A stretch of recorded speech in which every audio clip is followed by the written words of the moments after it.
Pues nada, bienvenidos a todos, ¿no?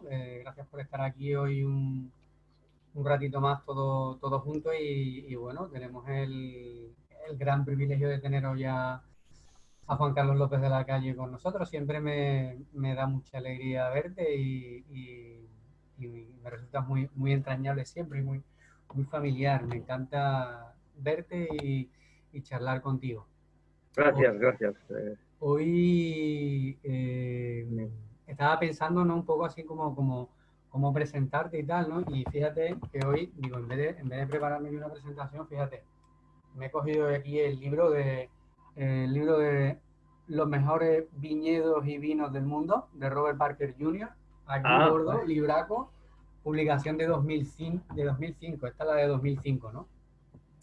Que hablaba un poco, bueno, hablaba de Juan Carlos López de la Calle como un revolucionario, transgresor, que llevó La Rioja a transformarla a lo que hoy en día conocemos, ¿no? De ese 85 al 92, cuando Artadi ya pasa a ser una bodega de esa cooperativa a una bodega privada, y cómo poco a poco, pues bueno, vas transformando muchos conceptos dentro de Rioja, ¿no? Como guardar los vinos durante 8, 10, 20 años, ¿no? En esas tinas de madera durante tantísimo tiempo. Empiezas a trabajar en otro concepto, empiezas a prestar mucha más atención al viñedo, a la edad de las cepas, al entorno.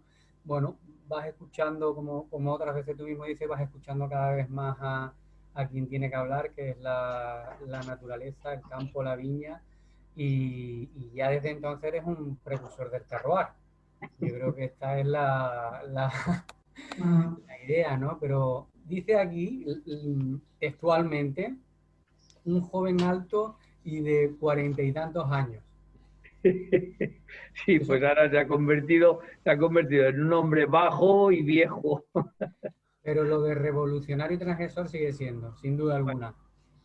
Y hoy pues vamos a hablar contigo del Sequé, un proyecto que arranca con la compra de la propiedad en el año 99, si no me equivoco, ¿no? Así es, así es. Y bueno, cuéntanos por qué Bueno, haciendo un poco referencia a tu presentación, la verdad es que mm, si tengo que ser honesto, la situación de revolucionario la hemos ido viviendo poco a poco. Es decir, no ha sido una manifestación y un descubrimiento ni una reacción de una forma súbita, sino que poco a poco, en el transcurso del tiempo, llevo casi 46 años o una cosa así en el mundo del vino. Y bueno, la verdad es que hemos ido creciendo, hemos ido desarrollándonos, hemos ido evolucionando en el tiempo, ¿no? Si bien es cierto que empezamos aquí en La Guardia, pues con un proyecto de vino como de cosechero, ¿no? El vino tradicional de la región, que hemos pasado a llamarle ahora tradicional, nosotros también en nuestro nomenclator de la bodega. Y bueno, pues era una revolución porque la gente en aquel entonces vendía los vinos en garrafones, en garrafas, en damajuanas, ¿no?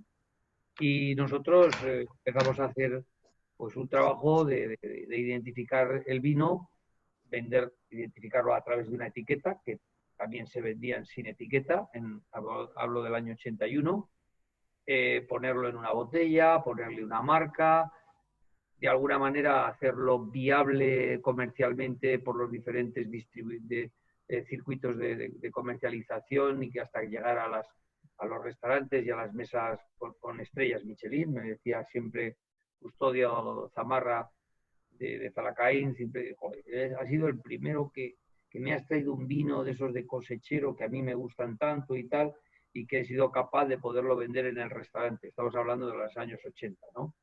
Entonces, bueno, pues esto sí que ha sido una revolución, pero yo diría que más una evolución, ¿no? Nosotros hemos ido evolucionando, mi persona ha ido evolucionando, mi profesionalidad ha ido evolucionando, y hemos pasado de ese vino de cosechero, de ese vino tradicional, a lo que a los años 90, que llegamos con los pagos viejos en el año 90, ¿no? Es decir, bueno, pues como bien dices, Daniel, hace muchos años, ¿no? Pues son 35 años casi, ¿quién hablaba de que los viñedos podían ser viejos y jóvenes, ¿no? Pues bueno, pues esa evolución sí que la hemos liderado de alguna manera, ¿no? Posteriormente lideramos un poco el vino de parcela, ¿no? Incluso antes lideramos el vino de cosecha, porque las cosechas eran importantes, de siempre han sido importantes las cosechas, ¿no? Pero llegar a decir un vino con una etiqueta y una marca que ponga grandes añadas, que decir que estábamos dándonos cuenta, por eso digo de evolución más que de revolución, aunque algunas veces las dos cosas van un poco unidas, nos estábamos dando cuenta que realmente la añada es muy importante, ¿no? Y tan importante como que marca un antes y un después en el desarrollo de una bodega, ¿no? Incluso de una región. Yo recuerdo que el año 94 pues marcó un antes y un después, prácticamente en toda la viticultura española, ¿no? O incluso el año 2001, ¿no? Pues marcó un antes y un después. Eran vinos que venían con una estructura, con una composición, con un mensaje que nos hacían pensar, ¿no? Y ese hacernos pensar era pues que era una gran añada, ¿no? Que era un gran añado. Y luego, pues bueno, el tema de las parcelas, ¿no? En el año 91 que empezamos con el pisón, como vino de parcela, pues en el año 91 pues nadie se hace, pues eso, 31 años, eh, nadie pensaba en o 30 años nadie pensaba en un vino de parcela, ¿no? Ha venido después y nosotros estamos, pues bueno, pues muy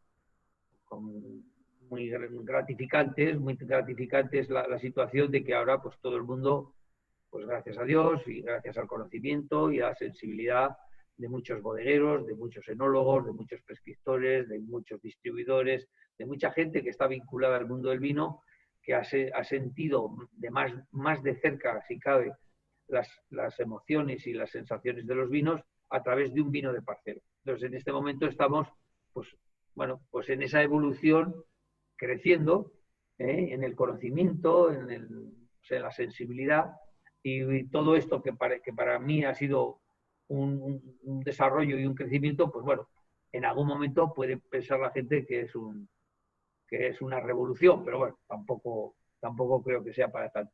Bueno, que hay muchas formas, ¿no? de ir cambiando, ¿no? Tú puedes ir cambiando al abrigo de los demás o al remolque de los demás, o puedes ir cambiando, pues, abriendo camino, ¿no? Quizá ahí es donde esté esa diferencia Bien, y pero el yo adjetivo estoy de muy contento, revolucionario, ¿no? pero bueno, Daniel y a todos, ¿no? Yo estoy muy contento de verdad de que la gente tenga más sensibilidad en el mundo del vino, disfrute más de los vinos, genere pasión el vino en sus vidas y en sus proyectos. Y si nosotros hemos podido aportar en todo este desarrollo pues un granito de arena, pues bueno, estamos súper contentos, ¿no? Yo recuerdo en el año 82, 83, que fui a hacer una mesa redonda ahí en Tacoronte, Acentejo, ahí en Tenerife. Yo, no estamos en Las Palmas, pero bueno, estamos cerca. Bueno, fue ahí ¿cómo se llama? En la Lóndiga, ¿no? Que era la sede del Consejo Regulador de aquel entonces y tal. Bueno, pues fantástico, ¿no? Es fantástico, ¿no? Cuando tú recuerdas esto y ves que la gente pues sigue con un poco por los caminos que tú vas descubriendo, pues es muy gratificante. Yo me siento muy a gusto, muy contento de que la gente y que los viticultores jóvenes y que los hombres y las mujeres, incluso porque incluso si cabe las mujeres hasta tienen hasta más sensibilidad que los hombres, ¿no? Y entonces, bueno, pues es muy gratificante. Así que, bueno, vamos creciendo en el mundo del vino en España y esto es importante, ¿no? Esa misma trayectoria, ¿no? que tú ya vienes siguiendo en el concepto de vino de pueblo, pues ya la buscabas también indudablemente en, en el sequé, ¿no? Con la búsqueda de, bueno, con la búsqueda de un viñedo, una zona, una característica, un Sí, clima, un suelo, en fin, un todo, ¿no? Un terroir ahí hombre, también en el vosotros, sequé, ¿no? bueno, todos como aficionados que sois y conocedores del vino y hombres profesionales del vino, sabéis que la piel de toro, que nuestra España tiene una riqueza vitícola enorme, enorme, enorme. Y luego la planta, la vid como planta mediterránea, que es, pues evidentemente se adapta y genera personalidad propia allí donde se implanta, ¿no? Entonces, ya los romanos y los fenicios, pues bueno, llegaron al Mediterráneo hace 2000 años, ¿no? Y entonces, o más de 2000 años, evidentemente, entonces, bueno, creo que la vid, su hábitat es el Mediterráneo. Sí que es cierto que últimamente, pues con el tema del cambio climático, con el tema de que el consumidor tiende a mirar al norte, ¿no? Pues bueno, pues estamos buscando zonas más frías, porque de una manera u otra, pues la manifestación de esa frutosidad, de ese frescor, de esa acidez, de esa energía, se genera un poquito más en el norte, pero yo no estoy absolutamente de acuerdo porque no estoy de acuerdo de que se generalice así la situación porque si realmente algo tiene de, de grandioso el vino es que no se acaba nunca. Y en ese no acabarse nunca, evidentemente está su hábitat natural, que es el Mediterráneo. Cuando nosotros descubrimos el sequé en Alicante, fue en el año 1999, de la mano de mi amigo Agapito Rico, que en aquel entonces tenía una bodega, que luego ya bueno, vendió, se deshizo de ella, que era Carchelo, India, ¿no? ya no es suya, ya la vendió. Pero bueno, en aquel entonces, pues yo viajaba con bastante asiduidad al arco mediterráneo, concretamente a Jumilla, a Yecla, a Pinoso. Bueno, conocía un poco la zona porque a nivel de amistad, no a nivel profesional, pero a nivel de amistad, pues bueno, pues yo estaba con Agapito en muchos de los proyectos, de las catas, de los cupás, de las vendimias que hacían en su casa, ¿no? Y de algún otro. El otro día me recordó también Casa Castillo, José María, bueno, que había estado con su padre elaborando durante 2 años de forma amistosa, ¿no? Pero había estado asesorando un poco en aquel entonces, estamos hablando del año 99, hace muchos años. Entonces, quiere decir que conocía la zona. Y de la zona lo que realmente me sorprendía era fundamentalmente dos cosas. Que veía la viña como un elemento absolutamente adaptado a un ecosistema, ¿no? Donde la temperatura, la humedad, el suelo, las noches, las temperaturas de noche, de mañana, la variedad, el saber hacer de los hombres. En definitiva, me encontré con un terruño, ¿no? Y era sorprendente ver con qué fuerza, con qué energía crecía, cómo estaba de adaptado el cultivo del viñedo, cómo había una historia detrás, unos hombres que trabajaban agarrados y aferrados a una tradición vitícola muy clara en lo que es el arco mediterráneo, lo que es el Mediterráneo como clima, Alicante en concreto, y bueno, Murcia, ¿no? Alicante y Murcia, porque imaginaros que Pinoso está un poco en la encrucijada de la ¿cómo se Bueno, llama ahí, esto? La meseta, la sí, pero meseta castellana, ¿no? O sea, la meseta manchega, ¿no? Porque estamos a 600 metros de altitud, estamos a 20 kilómetros de Jumilla, a 20 kilómetros de Albacete y a 20 kilómetros de Alicante. O sea que mira, ahí te lo he puesto en la pantalla. en ese altiplano manchego, es que no me salía la palabra, ¿no? En ¿Tú lo ese ves? altiplano manchego. Lo ves tú ahí en la pantalla, ¿no? No, no lo veo, ¿no? está la bodega, está la cueva que tenemos, donde tenemos las barricas, se ve ahí la pantalla, pero no se ve, no veo, no veo nada.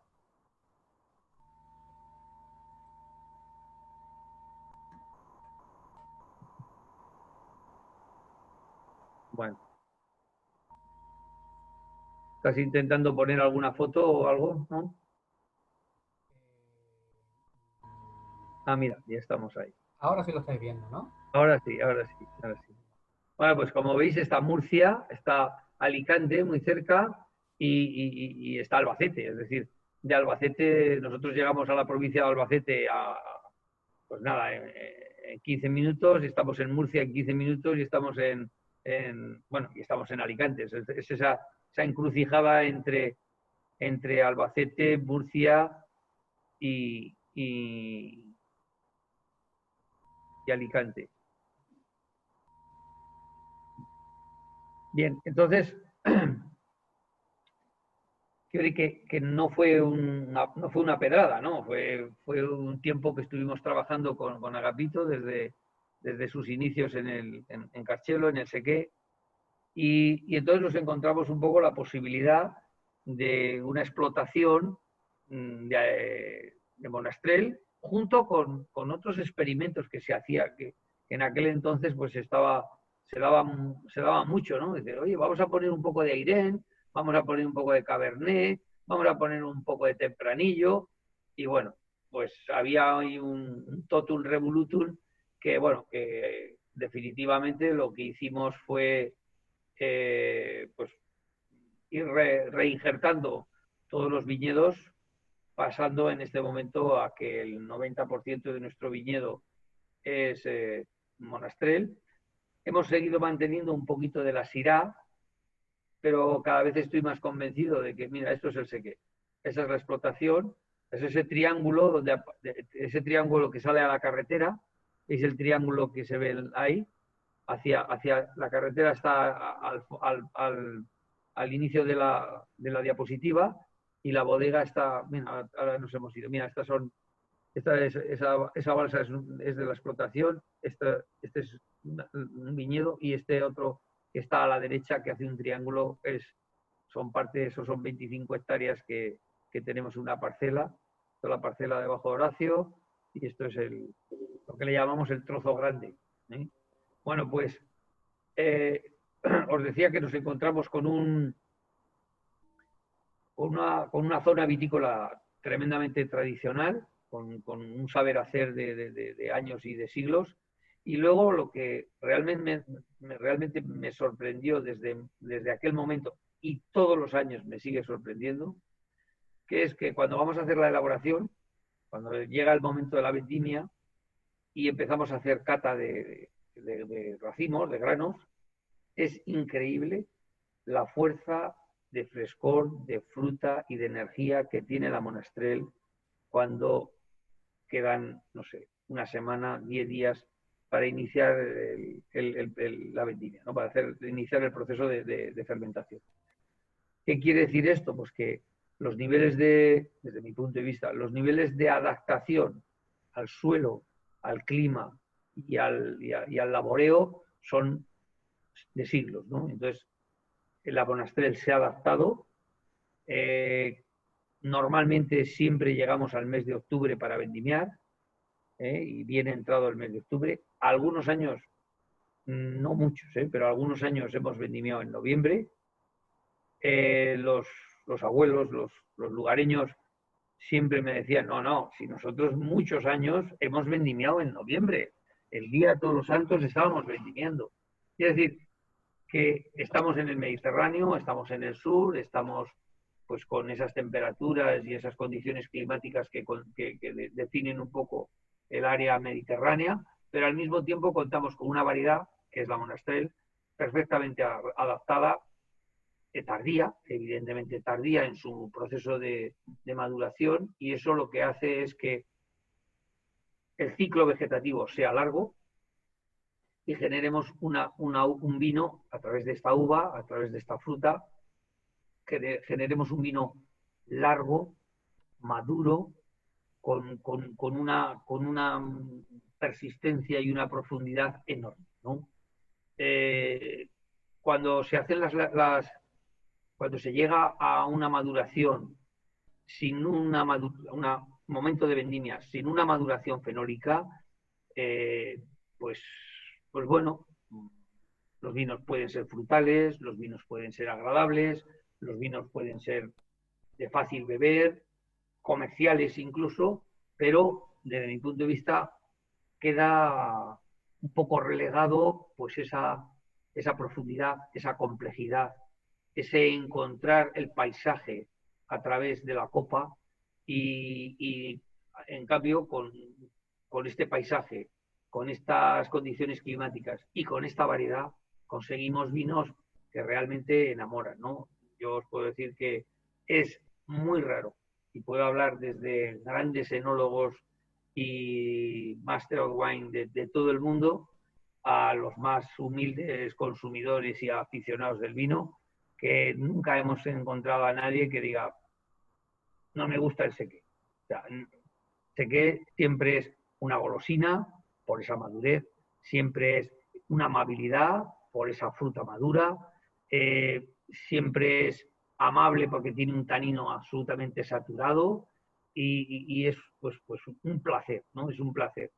Quizá, pues bueno, no tenga las peculiaridades de una Pinot Noir que está cultivada en Borgoña, ¿no? No sé, en Chambord o en Musigny o de ese corte fino, delicado, cortante y afilado, pero no, pues tenemos todo lo contrario, tenemos ese oso de peluche, tenemos ese vino lleno a pleno de esas notas aromáticas de fruta del bosque, de notas balsámicas, de anís, de hinojo, de pino, de monte, lo que es un bosque mediterráneo, ¿no? Donde el frescor y la frescura, esa frescura de la sequedad, ¿eh? Pues se hace muy patente, ¿no? Entonces, bueno, pues es otro conjunto, es otro registro que, vuelvo a repetir, yo no recuerdo a nadie que me diga, no me gusta el sequé, no me gusta el sequé, porque el sequé es pura amabilidad, ¿no? Yo he estado repasando un poco notas de cata bueno, personas, catadores relevantes, ¿no? A nivel internacional de todos estos años del sequé también. Eh, Totalmente de acuerdo. No hay nadie a quien no le guste. Y a mí lo que más me sorprende por lo que recopilas, ¿no? Una vez que haces un poco una retrospectiva de todos estos años y lo vas viendo, es sin duda el frescor que mantiene la Monastrell, los vinos del Sequé. Yo he estado allí en la bodega, lo pasamos estupendamente allí, fue todo muy gratificante y desde luego hasta que no estuve allí realmente y vi ese frescor que también se genera por la noche, entendí un poco tal vez bueno, un clima mediterráneo desde luego, pero con una oscilación térmica en las noches de agosto que estábamos allí, bastante importante. No sé, yo te pregunto si es uno de los elementos que hacen que mantenga este frescor, ¿no? Que ya sabemos que influye mucho, pero realmente para un vino tan carnoso, un vino con ese volumen, con tanta frutalidad como tiene, mantener ese frescor y con unas vendimias que se alargan tanto, no deja de sorprenderme. Para esto tenemos dos secretos, ¿no? Son dos secretos. ¿Y nos lo vas a contar? Sí, sí, sí, Sí, claro. venga. Tenemos dos secretos, mira. Hay dos secretos. Hay uno, como tú bien dices, que es el salto térmico que se genera en la zona.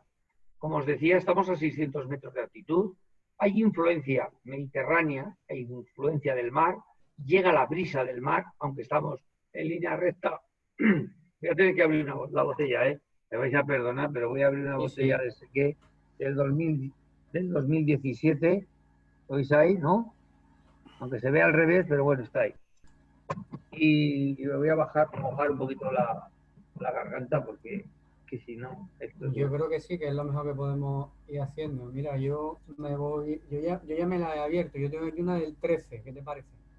Bueno, ¿Eh? te decía antes, cuando estábamos solos, comentábamos con Daniel de que la desgracia que tenemos los bodegueros es que pasa un poco como la gente de la moda, ¿no? Que resulta que están en invierno y están pensando en la ropa de verano, están en verano y piensan ponerse el abrigo, están en otoño y piensan en la primavera. O sea, Estás, vamos un poco cambiados, ¿no? estás todo Entonces el año nosotros en ahora, prêt-à-porter. Todo el año estás exactamente, en el prêt-à-porter, Juan Carlos. estamos nosotros lo mismo. Ahora mismo estamos cazando sin parar ya, haciendo las últimas pruebas de medidas y los últimos retoques de la cosecha del 18 que vamos a embotellar ahora. Estamos vendiendo todavía el 17, pero claro, cuando vas al restaurante o vas a cualquier sitio, a una tienda o un tal, y te encuentras con un 13, con un 12 y tal, pues bueno, solo se puede conseguir, yo siempre digo que disfruto mucho más cuando voy a vender que cuando lo estoy produciendo, porque me encuentro con vinos que ya están maduros, que ya están a punto de beber. Evidentemente me encuentro en un restaurante, ahora desgraciadamente no puede ser así, me encuentro en un restaurante con su mesa, con su mantel blanco, con una copa perfecta bueno, de cristal limpísimo, finísimo, ahora como las hacen y tal. Y entonces, claro, el disfrute, porque al final es un placer. Y aquí, cuando estoy en bodega, pues al final es una lucha contra, no, esta barrica sí, aquel bocoy no, esta barrica sí, la otra no, este cupa sí, este depósito, el otro, no sé qué, no sé cuánto este año. Y entonces esto pues genera un poco de tensión y en cambio en el restaurante cuando disfrutas de un vino ya maduro, esa tensión se convierte en placer. Entonces, claro, siempre disfruto mucho más fuera que dentro.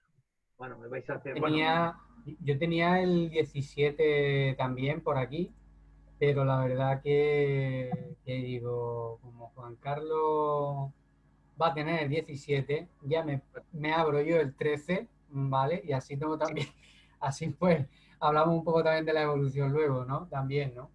bueno, os decía que tenía unos secretos, ¿no?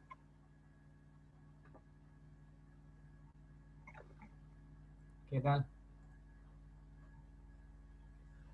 Ah, qué fresco todavía.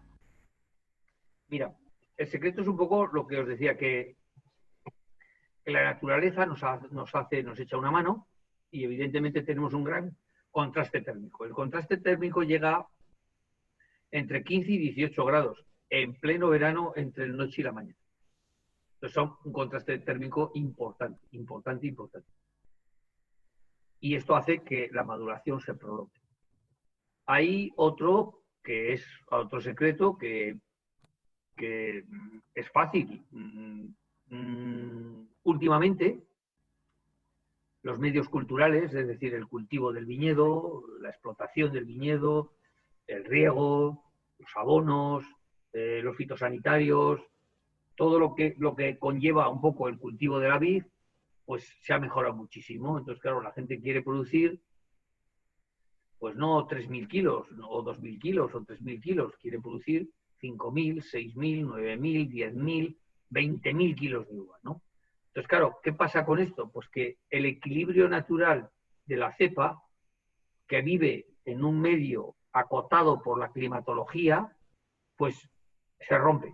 Y cuando se rompe, pierdes el equilibrio de la cepa. Y si pierdes el equilibrio de la cepa, pierdes el equilibrio del vino que tú produces. Y este es el secreto, que es hacer vinos que estén ajustados, o sea, cultivo de un viñedo que esté ajustado a unas condiciones naturales. Entonces, nosotros, en la inmensa mayoría de nuestros viñedos, no pasamos de 2.000 kilos por hectárea, de media. Pues claro, hay plantaciones nuevas, algunas que, bueno, que claro, es que la juventud no la puedes frenar, ¿no? Y hay algunas viñedos jóvenes que llegamos a tener 4.000 kilos por hectárea, pero hay otros muchos de secano que tenemos solo 1.000 kilos por hectárea. Entonces, el segundo secreto es este. El secreto es que no podemos ir a producir 10.000 kilos por hectárea con riego, abono, pases de tractor, fitosanitarios, etc. Entonces nosotros estamos en un cultivo ecológico, estamos con producciones medias de no más de 2.000 kilos por hectárea y aparece este equilibrio natural que lo da no nosotros, o sea, nosotros no hemos llegado a ese equilibrio, sino que lo da pues, lo que siempre se ha producido, 2.000 kilos, es que, o 1.000 kilos por hectárea, es que no se ha producido más, porque la temperatura, el suelo pobre, la variedad, la pluviometría, todos los condicionamientos hacen que eso es lo que hay que producir. Y cuando produces esto allí, de la misma manera que puedes producir 6.000, 8.000 o 10.000 o 12.000 kilos en champán, pues en Alicante tienes que producir 2.000. ¿Por qué? Porque estás en otro entorno, porque estás en otro ecosistema y que tienes otras condiciones climáticas. Y entonces esto, ¿qué genera? Pues genera un vino con mucha potencia, de frescor, con un gran equilibrio y con una gran complejidad. Y esto es lo que genera el Sequé de forma natural, de forma natural. Al final es encontrar un poco esa llave, encontrar un poco ese balance entre lo que la naturaleza nos da, lo que la climatología nos condiciona y lo que la variedad es capaz de ensamblar y que es capaz de adaptarse a esa situación. Cuando tú consigues adaptar la variedad al clima, al suelo y a las condiciones naturales de su entorno, aparece un vino. Y ese vino pues, te hace vibrar. Ese vino es auténtico, es un vino con gran personalidad, reflejo del ecosistema y del terroir donde lo estás cultivando, ¿no? A mí, desde luego, me sorprendió mucho porque la verdad es que, bueno, cuando ves un poco el terreno y la zona donde está, ¿no? Pues bueno, incluso vosotros habláis también de un clima o una zona mediterránea árida, pero es que todo eso realmente se transforma, ¿eh? Cuando va cayendo la tarde empieza a transformarse y el paisaje, la temperatura, lo que sientes, esa brisa de la que tú hablabas también es todo un nuevo, es toda una nueva fase, ¿no? Te quería preguntar yo por la complejidad de la monastrell, ¿no? También una variedad pues que se entiende como muy vigorosa, una cepa muy complicada tal vez, ¿no? Quizás sea un bulo, ¿no? Ya que estamos mucho últimamente con los bulos, ¿no? Que sea una variedad tan vigorosa y tan difícil de trabajarla durante el resto del año para que no bueno, para que las producciones no sean tan altas, ¿no? Porque estás hablando de unos 2.000 kilos, que bueno, es bastante considerable, ¿no? Pero 2.000 kilos por hectárea es muy poco, ¿eh? Sí, sí, a eso me refiero. Para una variedad como la Monastrell, que la No, lo que pasa, entendemos o la hemos pero yo entendido un creo poco que como muy vigorosa y muy productiva, ¿no? sí, pero mira, le pasa un poquito parecido a la garnacha. La garnacha es una variedad muy productiva cuando tú le pones los medios para que produzca. Pero cuando realmente tú pones los medios naturales sin que el hombre intervenga, si el hombre interviene, dice, sí, la monastrell es muy productiva, pero claro, porque está en riego.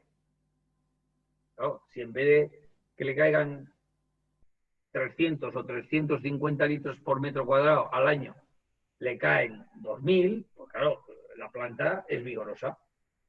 Pero, pero en sí, con las condiciones naturales, la fuerza que tiene la monastrell se identifica porque si llueve, bien. Si no llueve, bien. Si hace calor, bien. Si hace frío, bien. Es decir, es fuerte en su capacidad de adaptación al medio. Tremendamente capacidad de... Mira, nosotros hemos tenido durante mucho tiempo, como os decía al principio, teníamos Cabernet y teníamos Syrah y tenemos alguna parcela de Syrah todavía y teníamos Viura, teníamos Tempranillo. Bueno, el Tempranillo o el Cabernet o estas variedades internacionales, si tú no les pones agua, se mueren, muertas. Y la Monastrell ahí está. Pam, pam, pam, pam, pam. vegetará más, vegetará menos, producirá más, producirá menos. Pero si le pones agua, es un bosque, evidentemente, y produce 10.000 kilos por hectárea, y si no le pones, produce 1.000 y es un espectáculo de equilibrio. Entonces, quiero decir que la capacidad de adaptación que tiene la monastrell es tal a ese clima que es perfecto. Y por eso nosotros abogamos por mantener ese equilibrio en un estado natural, un estado de tradición de lo que da. Ahora, pues sí, tenemos riego, en la zona hay riego, hay posibilidades 1.000 para hacer unos abonados equilibrados, no digo que no, con un criterio técnico fantástico, pero al final, claro, desequilibras la cepa, desequilibras la variedad y desequilibras el vino. Y aparecen vinos muy maduros, muy alcohólicos, con poca estructura, con poca acidez, que se caen, que no sirven para envejecer y que no te aportan un feedback, que no te aportan un mensaje del paisaje donde ha nacido el vino. Entonces, no tiene mucho sentido. O sea, la tecnología, la cuestión tecnológica, yo cada vez huyo más de ella porque yo quiero hacer lo que la naturaleza es capaz de transmitirme a través de un equilibrio natural. Entonces, por eso trabajamos en ecológico, por eso no forzamos las podas, por eso no hacemos, nunca jamás hacemos enmiendas de abono, nunca jamás al principio cuando hemos hecho las plantaciones sí, pero luego después cuando ya una viña es adulta nunca hacemos aportaciones de riego y entonces pues vamos modelando un poco el tema y hemos ido evolucionando como os decía al principio. Nosotros empezamos en el sequé y pues como todo el mundo ponía riego, pues nosotros pusimos riego. Y en este momento jamás regamos cuando el viñedo tiene hoja. O sea, un riego con hoja, nunca. Cuando estamos hablando de un viñedo adulto.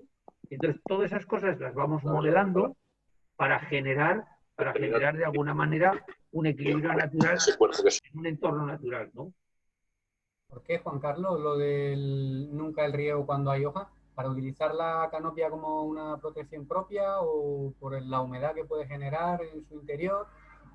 No, porque generamos un desequilibrio. O sea, cuando tú riegas con hoja, generas un despiste, por decirlo de una manera coloquial, ¿no? Entonces, generas un despiste en la viña, ¿no? La viña cuando hace calor, hace temperaturas y se tiene que ir agostando y se tiene que ir conteniendo y tiene que generar energía para que las raíces vayan buscando esa humedad en la profundidad del suelo. O sea, sabéis que las raíces tienen geotopismo positivo, van buscando la humedad al centro de la tierra.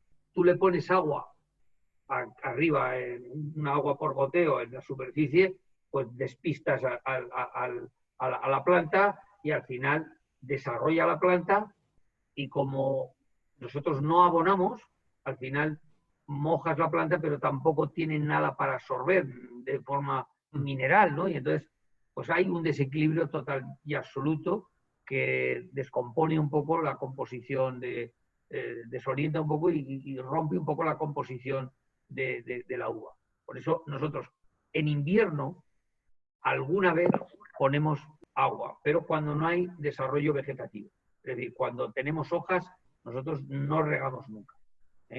Hablo de viñedos que están constituidos, es decir, viñedos que tienen 30 años, que tienen 40 años. Y la inmensa mayoría de los viñedos que utilizamos están en secano porque no tienen ni sistema de conducción de agua ni están en disposición de hacerlo. Y funcionan extraordinariamente bien. Excepto que no producen, claro. No producen 10.000 kilos o 5.000 o 7.000 kilos por hectárea. Pero bueno, ese es el objetivo. Por eso un kilo de uva con nuestro sistema de elaboración en Alicante pues tiene el mismo costo que lo que tiene en Rioja o lo que tiene en el Priorato o lo que tiene en la Ribera del Duero, porque al final estamos solamente estamos con los medios naturales, no estamos forzando una situación de producción, sino todo lo contrario, estamos buscando un equilibrio en la producción. ¿Nos cuentas un poco sobre ese 2017 que estás probando tú? Bueno, llevamos unos años un poco complicados bueno, siempre estamos viendo la cruz, pero la cara y la cruz, ¿no? La cara ya le hemos contado porque es muy bonita, pero la cruz un poco que estamos padeciendo en lo que es Alicante en los últimos años, está un poco en en la época de septiembre, cuando llega la gota fría. Antiguamente siempre ha habido, ¿no? Los antiguos del lugar siempre se han quejado de que periódicamente llegaba en el mes de septiembre una gota fría al Mediterráneo, ¿no? Pero últimamente se nos está acumulando más de una vez, ¿no? Entonces hemos tenido, pues concretamente en el 17, tuvimos un problema bueno, de que nos arrasó el pedrisco y el agua, pues bueno, casi toda la cosecha, ¿no? Y bueno, hemos hecho lo que hemos podido, eh, no pudimos prácticamente recoger más del 30% de la cosecha, porque bueno, las calles del pueblo y los campos estaban anegados y bueno, fue un desastre. Imaginaros que fui un día, esto fue la tercera semana de agosto, y nosotros normalmente, la familia, pasamos 15 días en agosto en el Sequé, ¿no? Tenemos allí bueno, tú ya lo conoces bien, Daniel, pues una casita y tal, y estamos allí. Y el día 14, 13, antes de que llegue el Día de la Virgen, pues nos vamos. Y a los 2 o 3 días, pues bueno, vino una tormenta y bueno, nos hizo un destrozo. Y yo bajé de forma inmediata a ver qué es lo que había pasado. No se podía entrar el viñedo, estaba, pues, te calabas hasta la rodilla y bueno. Y ese mismo día me fui.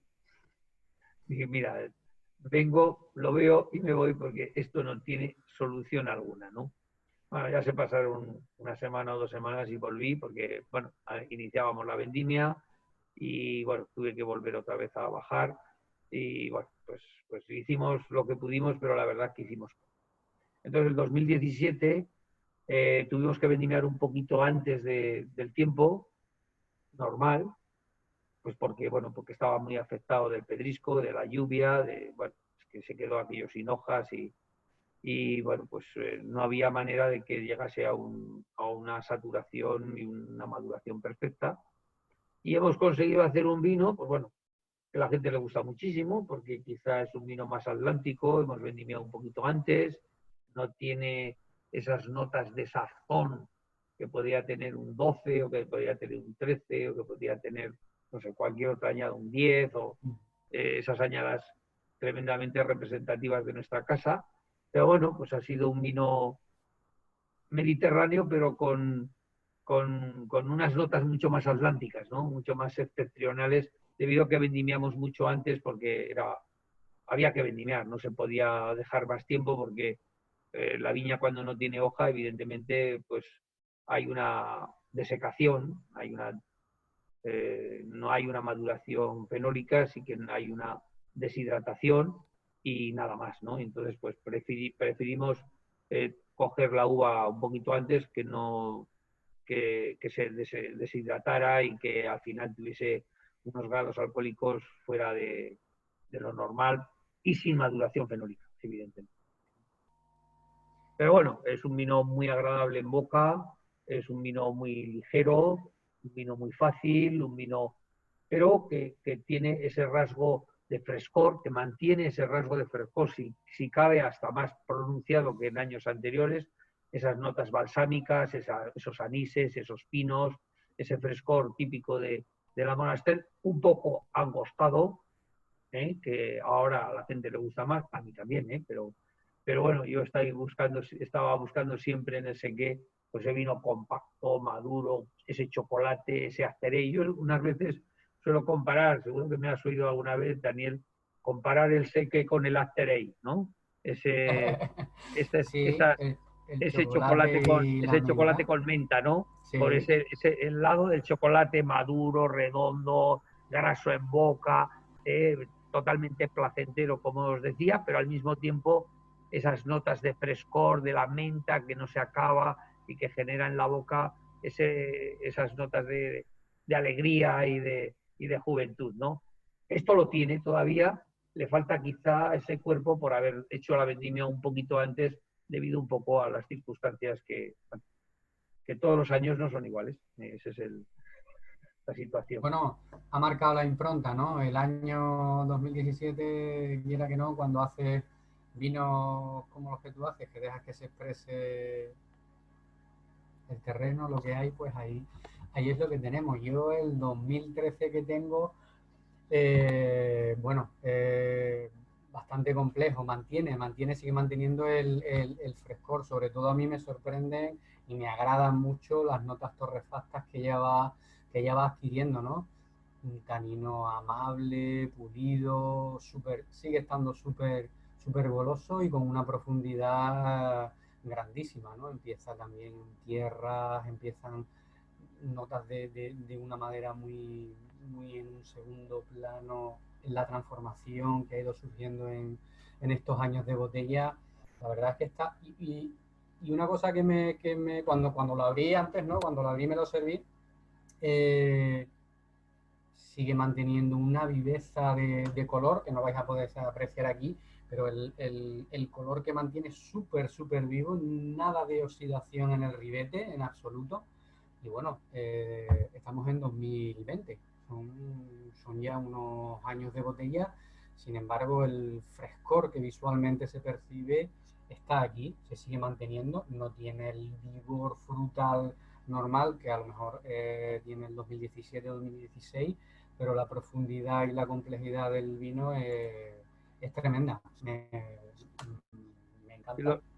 Los vinos hombre, lo que pasa es que los vinos cuando están bien equilibrados, la botella para ellos es un estatus de evolución y de grandeza, ¿no?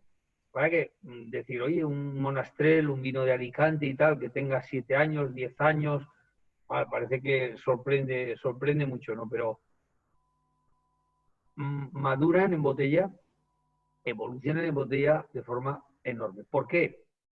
Porque vuelvo a repetir, hay una maduración natural, hay una acidez natural y hay un equilibrio natural. Entonces, cuando se juntan esas tres cosas, independientemente de los parámetros que tú analices, los, los que lo configuran generan un todo. Y esto es muy importante, ¿no?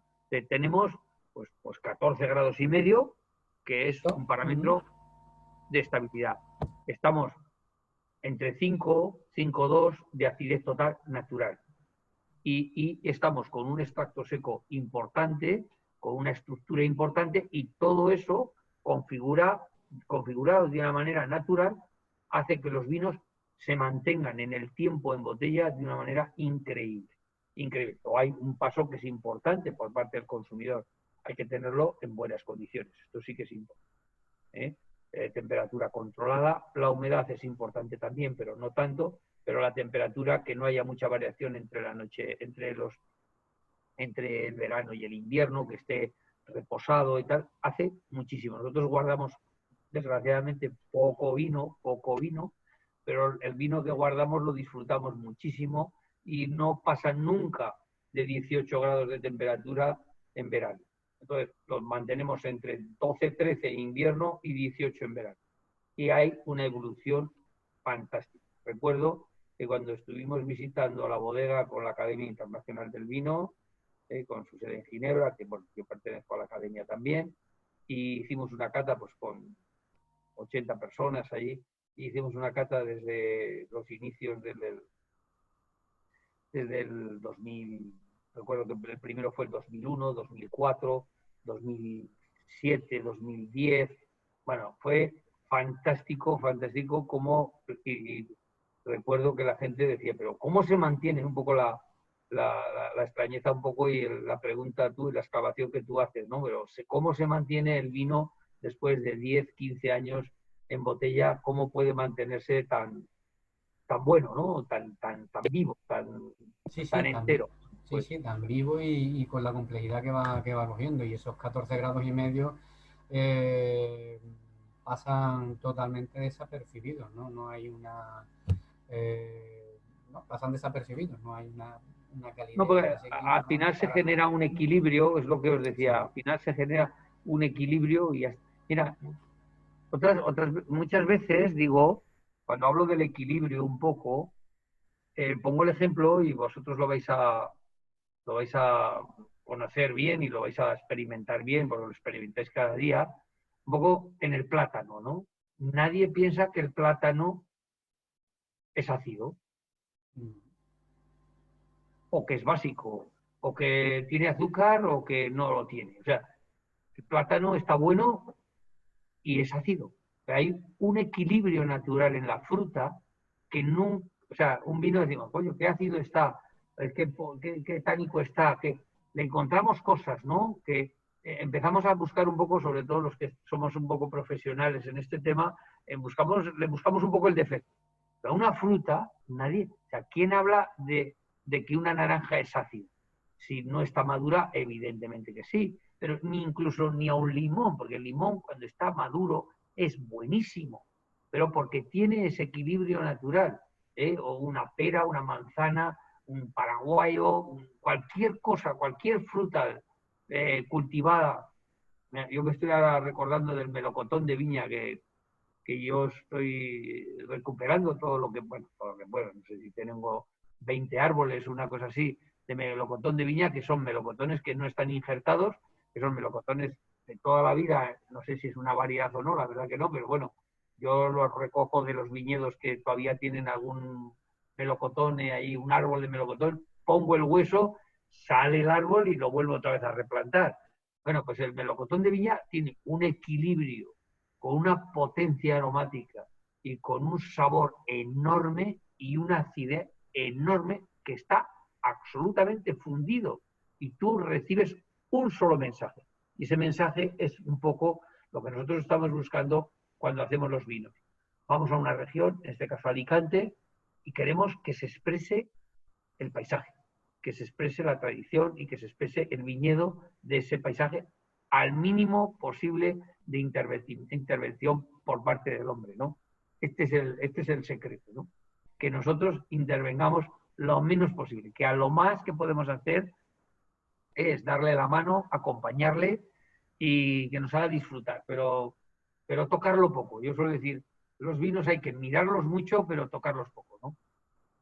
ahora que comentabas eso, pues me viene a la cabeza una reflexión, ¿no? De muchas veces cuando catamos vinos, probamos vinos o bebemos vinos en los que a lo mejor nos llega, como tú dices, una, un hilo único, ¿no? En una línea toda la información que hay en él.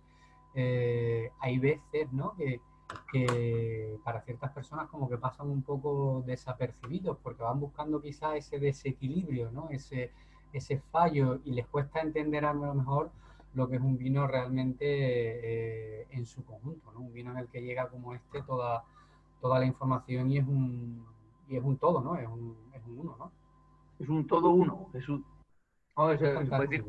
que el vino es un todo, pero es uno solo, Es no son uno, muchas cosas, ¿no? es uno, sí. Al final es como un panier de flores o de frutas o de verduras. Al Mm. final, el panier, el buqué, es el ramillete de flores, pero que ninguna de ellas tiene que tener más importancia que la otra, ¿no? Es el equilibrio.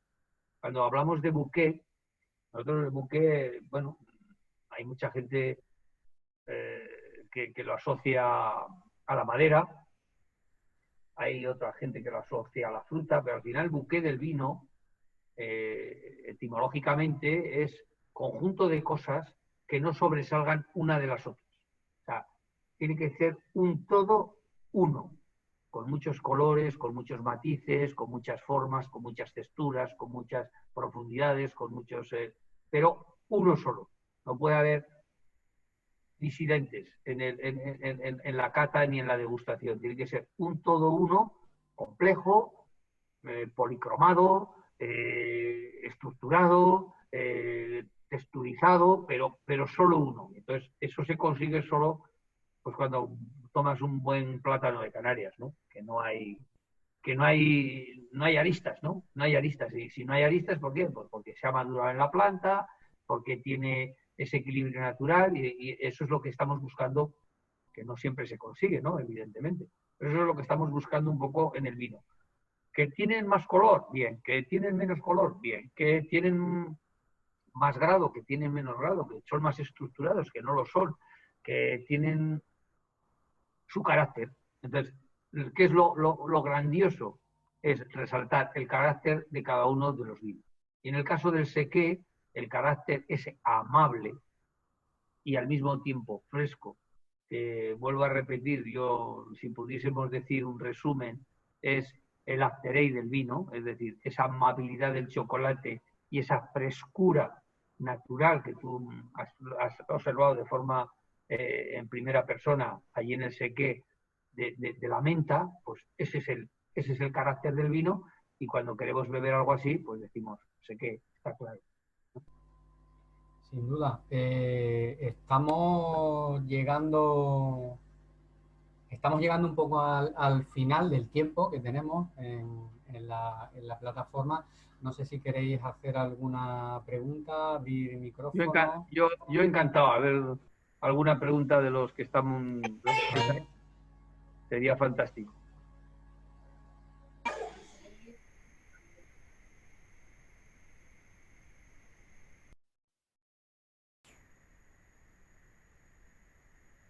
¿Alguna pregunta que tenéis por ahí?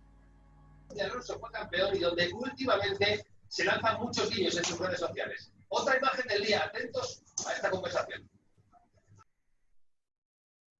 ¿Algo tenemos abierto?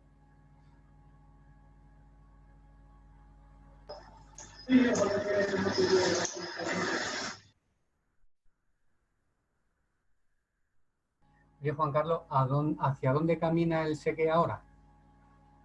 Bueno, la asignatura pendiente que tenemos y que estamos trabajando en ella, lo que pasa que, bueno, pues no es fácil. Ahora en este momento estamos con el sequé, como un vino de pueblo. Es un poco pues mi pirámide estructural un poco de los vinos, es hablar pues, de un vino, fundamentalmente podrían ser tres, ¿no? Tres clasificaciones o categorizaciones dentro de los vinos. Uno que es el vino regional, ¿no?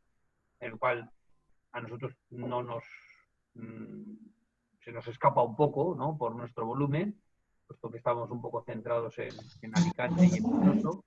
El otro punto sería el vino de pueblo, que este es el que estamos haciendo.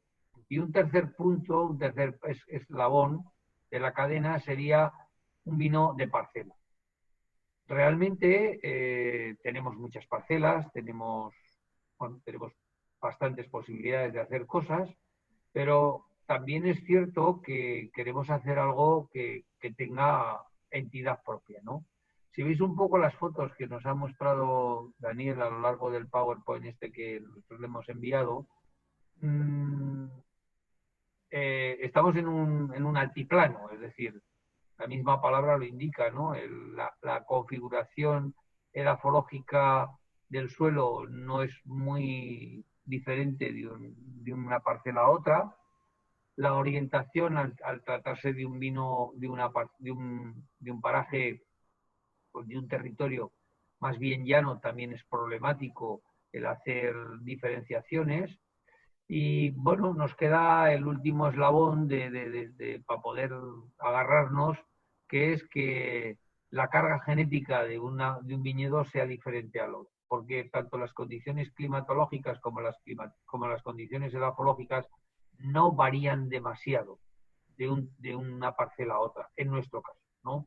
Entonces, bueno, sí que tenemos alguna cosita que queremos potenciar, pero realmente se nos hace difícil, ¿eh?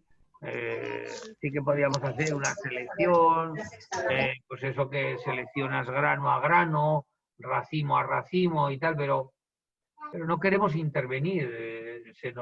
Esto no es el objetivo, ¿sabes? Es decir, eh, si lo haces grano a grano, si lo desgranas a mano, si lo ya está el hombre interviniendo. Y desde esa perspectiva no estamos, no estamos a gusto, ¿no? Preferimos un poco más que sea la naturaleza la que se manifieste y que de alguna manera generemos un vino reflejo de un paisaje, de un sitio, de un lugar, de un entorno y de un microclima, un ecosistema propio, ¿no? Y además pequeño porque tiene que ser una parcela. En este momento estamos trabajando en una parcela que se llama el Londonico, pero que también hemos empezado hace, no sé, 5 o 6 años, pero como os decía, que hemos tenido unas desgracias tremendas de que, bueno, que se nos han inundado, que se nos han apedreado, que hemos tenido unas heladas también en algún año. Y la verdad es que, bueno, y luego también hay otro tema que cuando compras una parcela, nosotros trabajamos en ecológico y la experiencia que tenemos aquí, por ejemplo, en Artadi es que hasta que no se han pasado 10 años, no empieza la parcela a manifestarse de forma personal. ¿Sí? Cuando tú tienes herbicidas, fungicidas, sistémicos, abonados, riego, la parcela está absolutamente perdida, ¿no? Y necesitamos en torno a 8 a 10 años, no solamente para limpiarla y que el vino esté exento de residuos, ¿no? Sino para que la parcela sea, o sea, para que el vino y la uva sea reflejo, puro reflejo de lo que hay en la viña, ¿no? Entonces, cuesta un poquito, pero bueno, contestando en concreto a tu pregunta, el futuro estamos buscando una parcela, ¿no? Estamos intentando descubrir una manifestación bien diferenciada de una parcela a otra. Aquí, lo que es en la zona nuestra, en La Guardia, lo que es Álava y como parte de Rioja Alavesa y tal, nos es un poquito más fácil, ¿no? La orografía del terreno aquí es muy diversa, tenemos suelos muy diversos y encontrar un carácter propio a una parcela es más fácil. Como es obvio, en un altiplano, pues es más complicado, ¿no? No hay casi orientaciones, la diversidad edafológica es más limitada y bueno, pero bueno, seguimos trabajando, ¿no? No vamos a tirar la toalla para buscar pues, y encontrar y desarrollar un vino que sea reflejo de su entorno natural, ¿no? El sequé dulce, homenaje, recuerdo al fondillón, continuará, que Sí, continúa lo sé. sí, sí, sí. Lo que pasa es que, desgraciadamente, por una moda, yo creo, ¿no? Por una moda, por un consumo, por un hábito del consumidor, y yo me incluyo en él, los vinos dulces del mundo no se consumen. Nosotros, bueno, sabéis que tenemos una importadora, bueno, hay una empresa que es la que, que es nuestra también, que se dedica a la importación de vinos y que ahora, bueno, vamos a hacer más cosas y tal. Vamos a sacar una página web para poder, porque como estamos todos confinados y no sé qué, pues hemos tirado para adelante con vinos extranjeros pero tenemos vinos dulces como Sepsi, por ejemplo, en Hungría, que es un espectáculo, y se venden los vinos secos, pero los vinos dulces, los tocáis dulces de 6 plutonios, os cuesta venderlos porque la gente no bebe dulce.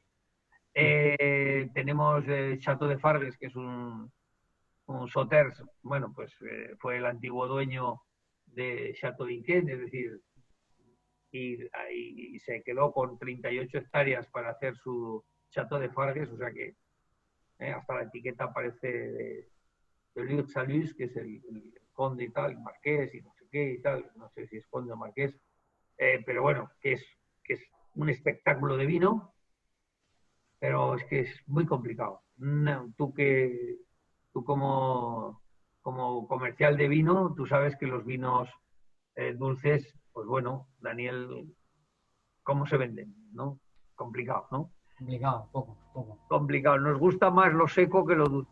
Entonces, Complicado. mantenemos, evidentemente, y todos los años hacemos en torno pues a 3.000, bueno, hacemos unos 2.000 litros de vino de fondillón, porque entre las botellas que hacemos de 3/8 y las que hacemos de 3/4, pues estamos haciendo unas 4.000 botellas y bueno, pues, pues hacemos 4.000 botellas al año de vino dulce y bueno, pues teníamos un poco de esperanza, la verdad, teníamos la esperanza teníamos la ilusión, por un lado, de, de reiniciar un poco la producción de vino dulce en Alicante, porque, bueno, porque de forma tradicional así se estaba haciendo, y por otro lado teníamos la ilusión y la esperanza de que se iba a vender, pero realmente no se consume mucho. Se consume Desgraciadamente, poco, sí. los vinos dulces no se consumen. Estas unas dependencias.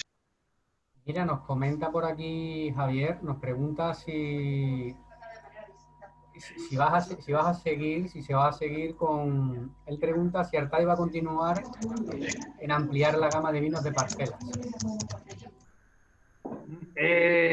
Estamos ampliándola. Normalmente todos los años hacemos entre 16 y 22 vinos diferentes. O sea, lo que pasa es que no es fácil meter en el mercado una nueva parcela, un nuevo carácter, porque también el mercado se agota. Entonces sí que estamos ampliando, pero estamos ampliando cositas pequeñas, más para descubrir un poco cuál es el carácter de los vinos y si encontramos alguna cosa, algún viñedo que realmente nos manifiesta y se refleja como algo tremendamente diferente, vamos a ampliar. Si la respuesta es no vamos a ampliar, pero si se da el caso, vamos a ampliar. Vamos a ampliar.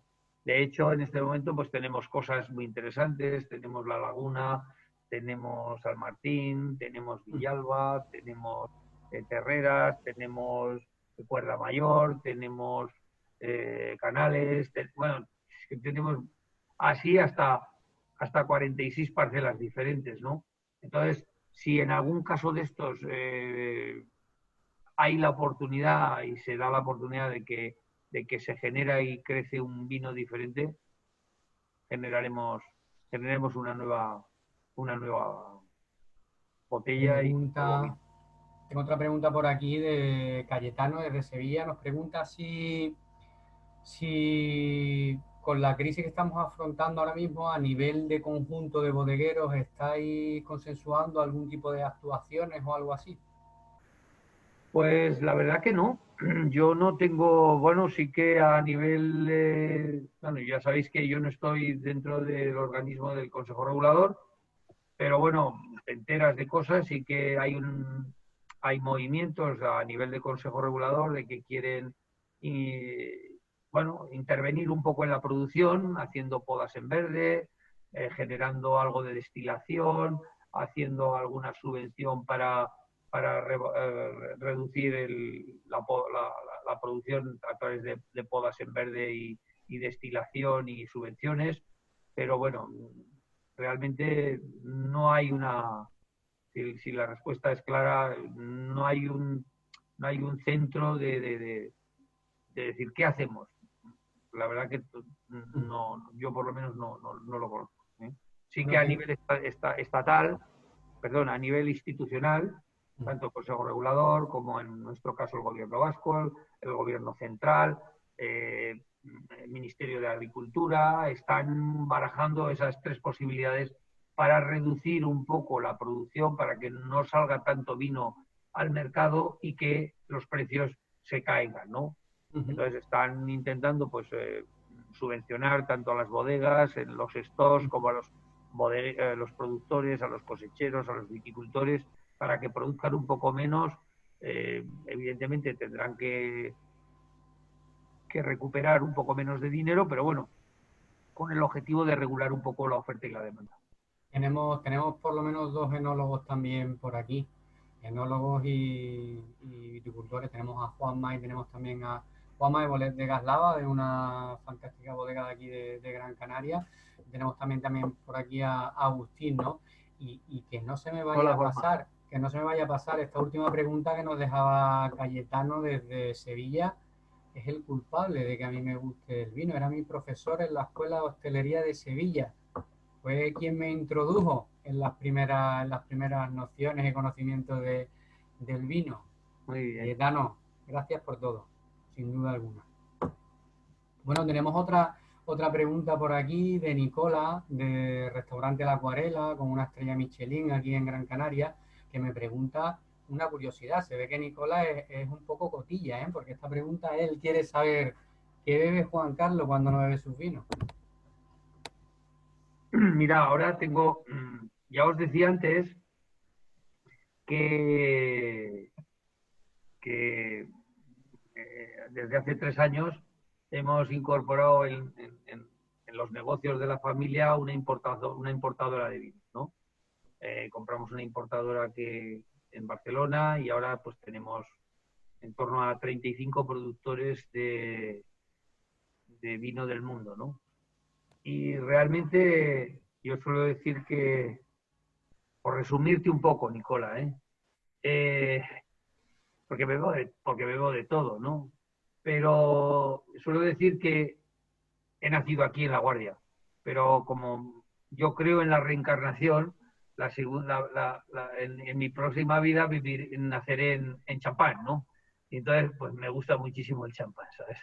Este es un contrapunto que tengo. Pero bueno, si por lo que fuera me despisto de nacer en Champán, me gustaría nacer también en Jerez, ¿sabes? Entonces un poco estos son un poco los vinos bueno, que la verdad que me apasionan, ¿no? Hombre, luego también tengo que reconocer que bebo muchos vinos y de tintos, blancos, de todos los colores, con burbujas, sin burbujas. Y hay un amigo que es Blas Zenón, que quizá tú sí lo conoces, Daniel, que es el distribuidor nuestro de Murcia, quizá es de las personas más apasionadas del vino que yo conozco. Tengo algún otro en Alemania, en Bremen, que también es un crack de la pasión que le echa al vino, pero Blas también. Y él me dice, estás trabajando con todos estos vinos, estás bebiendo todos estos vinos, pero realmente ya te auguro desde aquí que vas a seguir bebiendo los tuyos. que vas a disfrutar también más que a partir de ahora vas a disfrutar más con los tuyos. Blas Bueno, es un crack. Lo saludamos desde aquí a Blas, que es un crack. Yo estoy muy contento, la verdad que estoy muy contento, me gusta mucho el champán, esto tengo que reconocer, y me gusta mucho el Nebbiolo. Son quizá cuando tengo que volver a algo con vinos tintos o, bueno, el champán porque es algo fantástico, ¿no? Para mí el champán y el jerez son 2 milagros de la enología, ¿no? Cuando estoy en Sanlúcar y bueno, con Ramiro y con Willy y tal, es que es algo tremendo, la complejidad, la profundidad, el misterio que genera un vino de Jerez. Y en la misma composición me vengo con un vino de champán, ¿no? Es decir, ¿cómo puede ser que un vino que tiene 11 grados, que sufre una segunda fermentación, y cómo puede desarrollar esa mineralidad, esa fotografía del entorno medioambiental que hay en la zona, ese suelo, ese calcáreo, esas notas, igual que el Jerez, esas notas marinas, de esa fuerza que tiene nuestros vinos, ¿no? Entonces esto pues me impresiona. Y el Nebbiolo, esa finura. Comenzó a ver la luz, ha estado... Y en el Nebbiolo pues veo siempre esa luz, esa profundidad, esa energía de alguien mayor, además, porque los vinos de Barolo y Barbaresco no se pueden beber jóvenes, y siempre me da en la cabeza un poco esa conversación con el abuelo, me da la idea del, de la sabiduría y de la experiencia en el tiempo, y la verdad es que bueno, me apasiona. Me apasionan, son quizás los vinos que más me apasionan.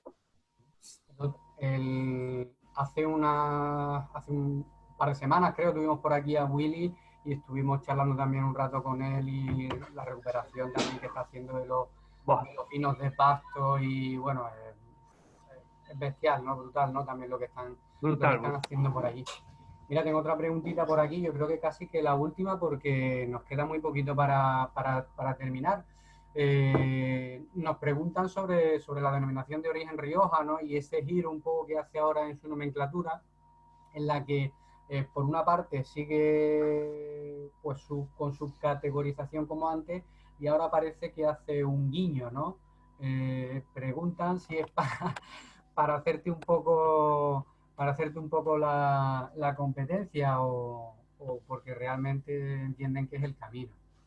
No, yo creo que el camino es cierto que es este, ¿no? Yo lo tengo así, por eso tomamos la decisión en su día, ya hace ya 5 años, que parece que, ¿Sí? que parece que fue ayer, y hace 5 años que ya nos fuimos un poco. No nos fuimos de Rioja porque es que, como decía, si fuese bilbaíno, es que La Rioja es mía, ¿me entiendes? O sea, no me puedo ir de aquí porque esto es mío, ¿sabes? Pero bueno, pero sí un poco del sistema, la filosofía, el planteamiento económico, el planteamiento vitícola, el planteamiento enológico, que es unívoco. Entonces, sí que es cierto que se han dado cuenta de que quizá hay más vías, ¿no? Quizá hay otros caminos donde se puede desarrollar algo con un poco más de personalidad y un poco más de enjundia. Y entonces han hecho unos guiños, pero realmente no es su negocio. Realmente, imaginaros que el Consejo Regulador es un ente que está administrado por el número de botellas que vende cada uno. Es decir, yo vendo 1 millón y tengo 1 millón de votos. Yo vendo 10.000 y tengo 10.000 votos. Yo vendo 15 millones de botellas y tengo 15 millones de votos. Esto es lo que ha llevado un poco a que el planteamiento del Consejo Regulador sea fiel reflejo de lo que las grandes compañías quieren. Pero se olvidan del pequeño viticultor, se olvidan de la pequeña bodega, se olvidan del apasionado del vino que quiere hacer un reflejo solamente de esa parcela, de ese viñedo, de ese vino. Entonces, estamos un poco, el pequeño viticultor está un poco relegado y no tiene salida. Entonces, no puede competir con Rioja, no puede competir en precio, no puede competir en notoriedad. Es decir, las campañas, imaginaros que el Consejo Regulador invierte, por no decir gasta, pero invierte en marca en torno a 10, 12 millones de euros todos los años. Y el mensaje que da es uno solo, Rioja, Rioja, Rioja. Pero Rioja es muy grande. Rioja, imaginaos que Rioja es la segunda denominación más grande del mundo.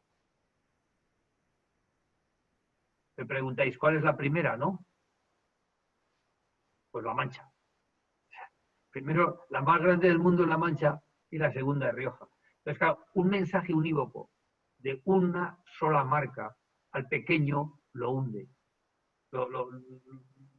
No encuentra lugar, está diluido totalmente. Entonces, el pequeño viticultor, entiendo yo, ¿qué es lo que quiere? Pues que se le dé importancia a su viñedo, a su explotación, a su pueblo, a su parcela, a su manera de hacer, a su marca, pero con un halo diferente. Si el paraguas de Rioja cubre igual a García Carrión que al pequeño viticultor que hace 5.000 botellas en un pueblito de aquí o de allí, pues claro, es que las posibilidades de éxito son tremendamente pequeñas. Entonces, ante esa situación, han hecho un guiño, como decís, y han hecho vinos de pueblo, ¿no? Entonces, bueno, pues ya han hecho vinos de pueblo, ya se puede poner vino de pueblo, pero claro, hay que leer la letra pequeña de las cosas, ¿no? Si es vino de pueblo, pero bueno, si el pueblo está a la uno de otro, pues al final se puede poner el pueblo el nombre de uno o de otro. Hombre, pero si la bodega está en otro pueblo y la uva viene de otro pueblo, pues al final puedes poner el nombre de donde está la bodega. O sea, ¿me entendéis, no? Quiero y no puedo, parece por ahora, ¿no?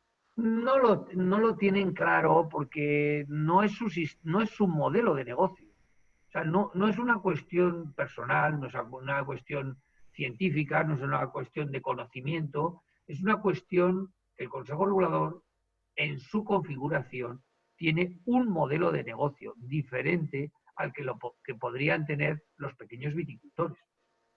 Y no son compatibles y no quieren que sean compatibles. Esta es la situación. Pero no es ni porque unos sean listos, ni porque otros seamos tontos, o que al revés, o que seamos nosotros los listos y ellos los tontos. No. No es una cuestión de conocimiento, no es una cuestión de nada. Es una cuestión de modelo de negocio. Modelo de negocio de las hamburgueserías de, ¿cómo se llaman estas? ¿Cómo se llaman estos? Americanos, hombre. McDonald's. McDonald's, ¿no? No, no es la que tiene Nicola. Son dos. Seguro, yo no te conozco, ¿no? Pero seguro que tu filosofía, tu planteamiento de negocio, y Cayetano, si es un hombre que es de escuela y es profesor de hostelería y tal, pues son modelos de negocio diferentes. O sea, el McDonald's dice, mira, las hamburguesas tienen que pesar tantos gramos, tienen que tener no sé cuántos gramos de cebolla, no sé cuántos de pepino, no sé cuántos de no sé qué, no sé cuántos, y todo lo metes en una bolsa y no sé qué. ¿Es malo eso? No, no es malo. Pero claro, ¿cómo quieres que con una sucursal de McDonald's obtener una estrella Michelin? ¿A que no? Pues no. Y se come muy bien el McDonald's y te lo pasas muy bien porque tomas una Coca-Cola, por lo menos yo cuando era más joven hasta incluso me las he tomado. Pero claro, no puedes pensar que todo el mundo sea McDonald's, porque estarás equivocado. Y si tú tienes una filosofía en el Consejo Regulador que en este momento todavía no se han convencido de que no podemos ser todos McDonald's, pues no funcionará, no avanzaremos. ¿Y qué es lo que pasa? Pues mira, en nuestra zona, cuando yo empecé, estábamos unos 500 viticultores cosecheros. Cosecheros es aquel que hace viticultura y después hace vino. 500, ¿eh? 30 años después no llegamos a 100. Han desaparecido. Es como si las estrellas Michelin, como si las estrellas Michelin, en vez de ir a más, fueran a menos. Dice, mira, pues, hostia, ya solamente queda Pedro Subijana y Juan María Azay. Ya no queremos más. Los demás han muerto todos. Este es el drama un poco de la zona, de que ahora he estado leyendo, esta mañana estaba leyendo en un blog de aquí de la zona, que claro, ante una situación así, de crisis y tal, claro, el programa y el plan es desolador, es decir, es que se producen 350 millones de litros de vino, casi 400 millones de botellas todos los años, y hay un stock de 2.000 millones de litros en Rioja. Brutal. Brutal. Sí. Y todo concentrado entre 3, casi. Entonces es muy complicado. Bueno, pero no es para hablarlo ahora. Con viñedos, bueno, sí. No, es como resumen un poco. Sí, es un modelo de negocio. Yo me quedo con eso. Sí, exactamente, es un modelo de negocio. Es un modelo de negocio. Y yo lo digo con respeto. Sí, tan lícito como otro cualquiera, pero en el que son modelos opuestos en los que se está buscando un poco, pues bueno, decir, en línea. Esperemos que haya una buena convivencia y que todo lleve una evolución lógica en la que todo puede coexistir, porque hay clientes que buscan esa diversidad, ¿no? O nosotros mismos unos días podemos buscar una cosa u otros días nos apetece otra diferente. Nos queda un minuto y se nos va a ir la desconexión. Bueno, pues a mí me gustaría daros las gracias a todos. He estado muy, muy a gusto, creo que se me ha notado, que estoy muy a gusto con vosotros. tengo muchas ganas de que ya los aviones funcionen y podamos visitar las islas y podamos andar por el mundo como hemos hecho hasta ahora. Bueno, y como decía la Carmen Buscadella, que seáis muy felices, ¿no? Pues Muchas nada, gracias, Juan Carlos. Gracias a dejamos todos. Gracias a Saludos. abierto y Saludos. Juan Carlos, Saludos. Gracias, muchísimas gracias. gracias, un abrazo y otro día hablamos de Artazo. Eso, cuando queráis. Venga, un abrazo.